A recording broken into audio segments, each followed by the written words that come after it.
For 2 ages of the sun, Sauron had been the Dark Lord, casting his shadow over Middle-earth, the immortal Lord of the world, holding dominion over orcs, goblins, evil men, and even undead wraiths. During his reign, kingdoms of men, dwarves, and elves were founded and destroyed.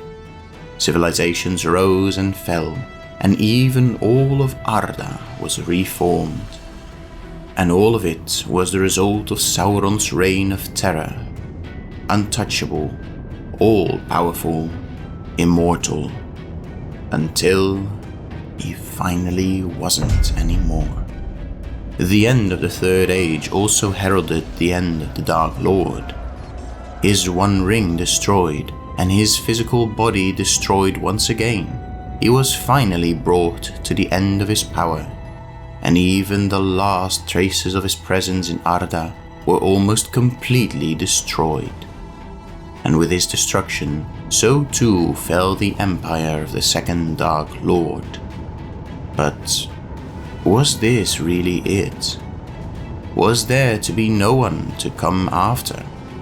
Or was there someone to take up their master's mantle and become the Third Dark Lord, take his place as the heir of Sauron?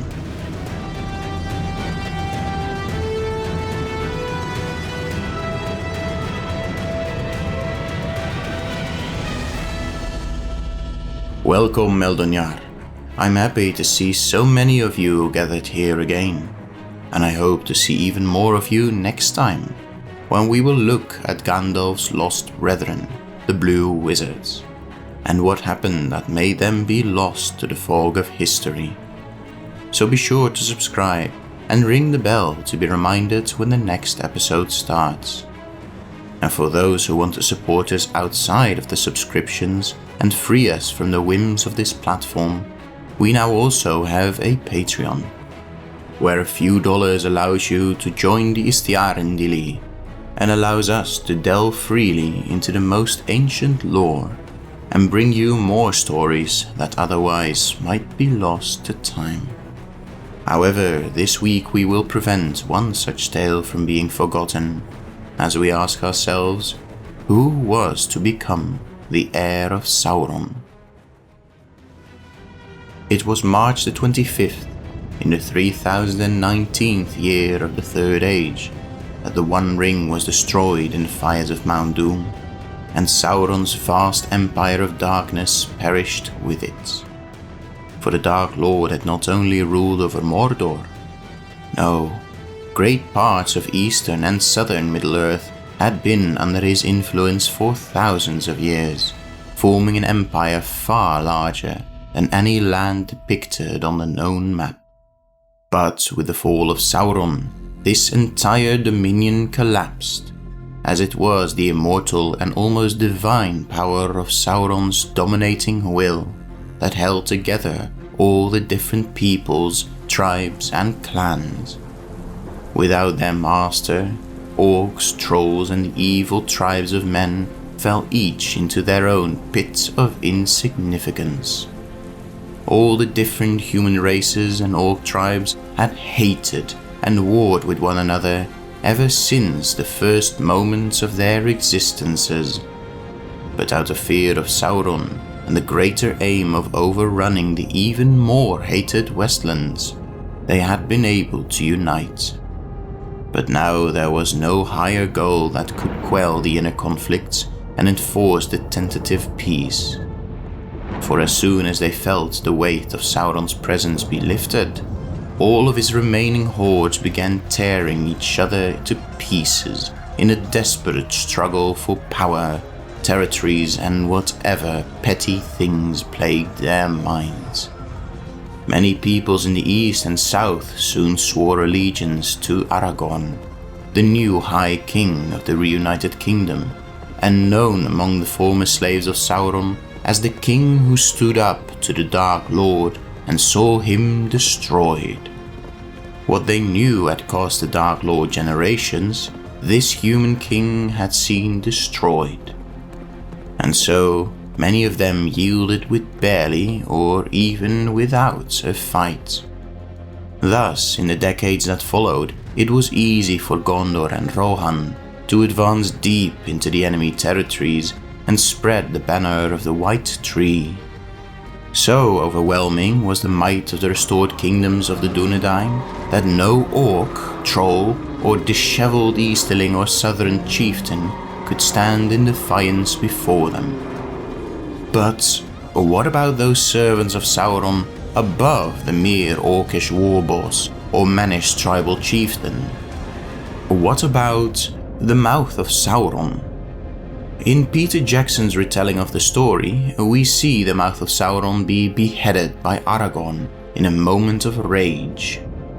Though in the Red Book of West March, we read that this was not the case.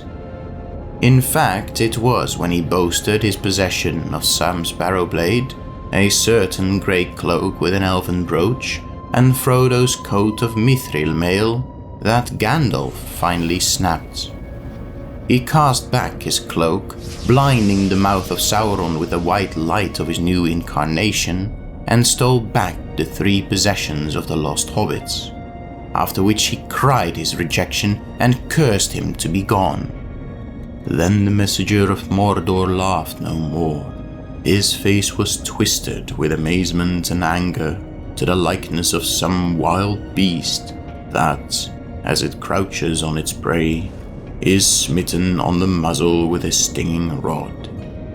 Rage filled him, and his mouth slavered, and shapeless sounds of fury came strangling from his throat. But he looked at the fell faces of the captains and their deadly eyes, and fear overcame his wrath. He gave a great cry, and turned, leaping upon his steed, and with his company galloped madly back to Cirith Ungol.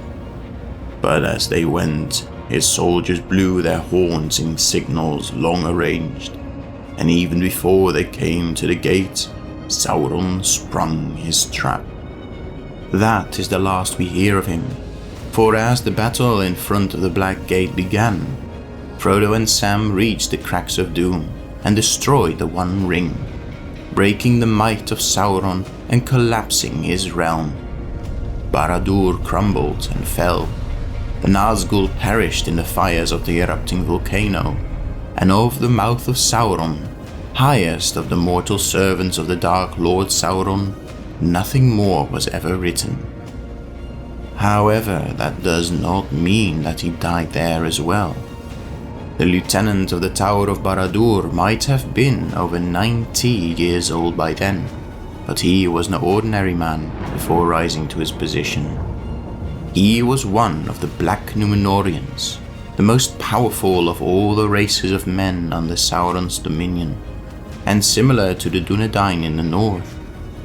Just like their northern cousins, these other heirs of Númenor had inherited their ancestors' long lifespans, and to one of pure Númenórean stock, 90 years of age was like half of that to normal men. Death of old age would not come for him for quite some time, and this fate would have been even less likely given the powers bestowed upon him by his late master. Under Sauron, he had been schooled in dark knowledge, forbidden arts and sorcery, not meant for mortal human ears. And by the time he fled the fields of Morannon, he might have been the wielder of one of Sauron's lesser rings of power. So if the Mouth of Sauron did indeed survive his master's demise, it is very likely that he became a leader and founder of black magic cults. Though, as he was still mortal after all, it would only be a sorry remnant and ember of evil compared to Sauron's supernatural reign of terror. Such cults may well have survived far into the Fourth Age, but it is extremely unlikely that they operated in secret and posed serious problems to the Free Peoples. At least, nothing noteworthy can be found of them in lore that was given unto us. Yet, if not one of the sort of named servants of Sauron, then who might? Why were there no other servants that would have been prepared to succeed Sauron should his time come to an end, as it did at the end of the Third Age? Well, the answer to that lies with Sauron himself. As we all know, he was in fact one of the Maiar, an angelic being who existed before the world itself began, and as such he knew no aging. Time could not harm him, quite the contrary even. It offered his immortal spirit the chance to regenerate any lost power. Since Sauron never expected to lose everything in one fell swoop, he felt it was pointless to create an heir presumptive. So far above his mortal servants he was, that even the slightest hint of comparison would be utter lunacy.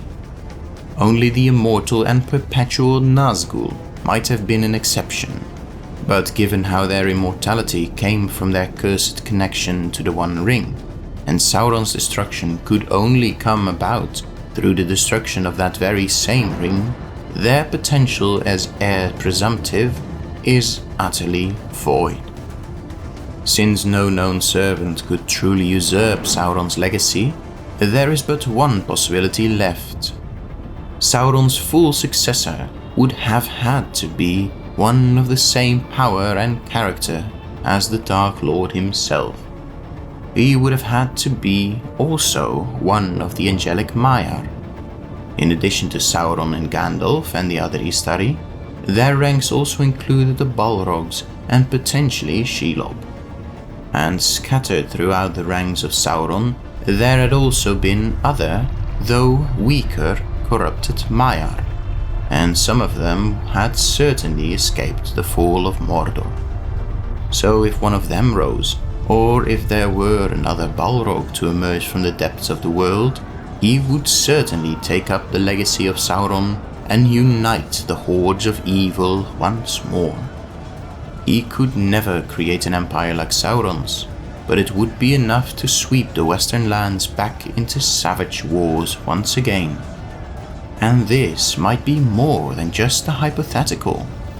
For Tolkien himself, upon completing The Lord of the Rings, took down notes for another tale, though it would be one that was soon abandoned.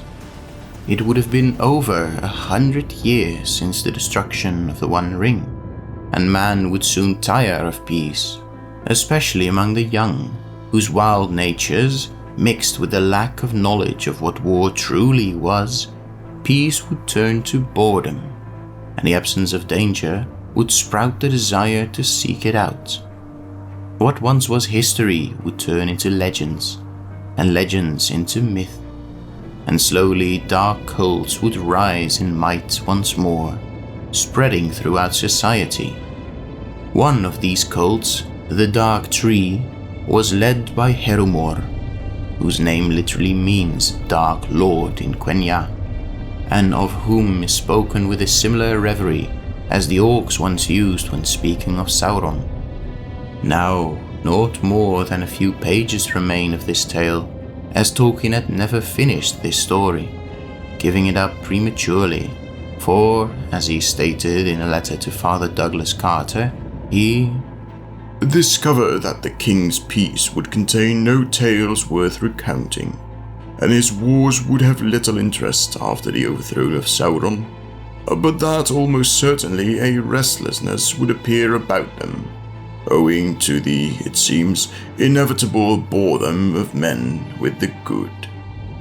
So if naught definitive is known about Sauron's direct successor, then is there anything known about Sauron's eventual successor?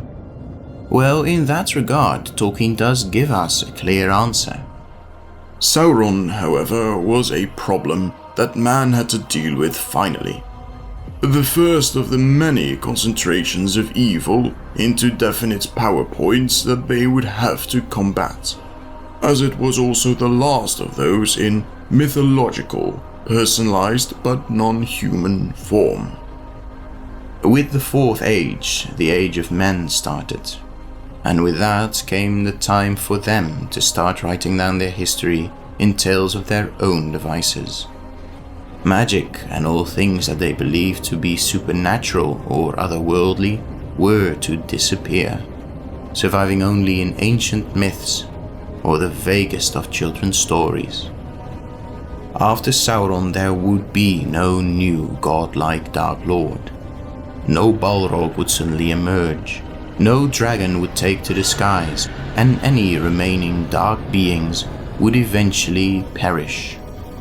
However, the evil that Sauron and his master Morgoth had so long and so thoroughly spread across Arda would linger.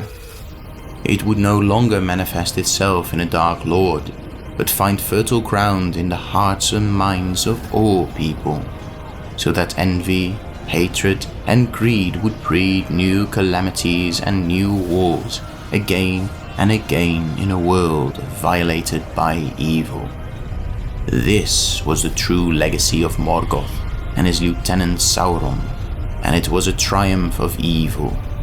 Evil and the darkness within would tarnish the world to the ends of times.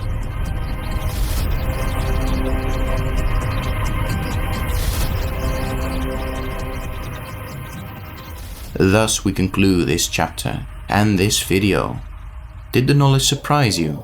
Let us know in the comments.